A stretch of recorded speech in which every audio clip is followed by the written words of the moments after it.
जबलपुर से इस वक्त की सबसे बड़ी खबर मेवाड़ हॉस्पिटल के पास से है, जहां एक बाड़े में अचानक आग लग गई, जिससे मौके पर अफरा तफरी मच गई। गनीमत रही कि उस समय बाड़े में कोई पशु मौजूद नहीं था, वरना हादसा जानलेवा हो सकता था। कांग्रेस जिलाध्यक्ष फतेह सिंह राठौड़ उसी रास्ते से गुजर रहे थे। उन्होंने अचानक धधकती आग देखी और बिना देर के तुरंत मौके पर रुक गए। हालात गंभीर देख उन्होंने तुरंत नगर निगम के फायर ऑफिसर बाबूलाल चौधरी को फोन कर जानकारी दी और फायर ब्रिगेड बुलवाई। खबर लिखे जाने तक 2 फायर ब्रिगेड की गाड़ियां मौके पर पहुंच चुकी थी और आग पर काबू पाने की कोशिश जारी थी।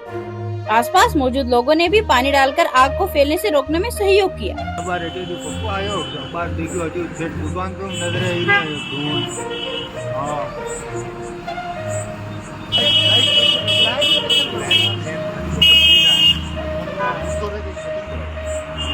अंदर जाना चाहिए पानी, ब्रेक के अंदर नहीं जाएगा। वहाँ पे पानी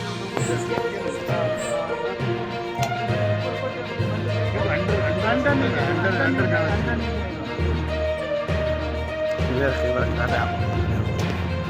हाँ कर दो, अंदर नहीं जाएगा।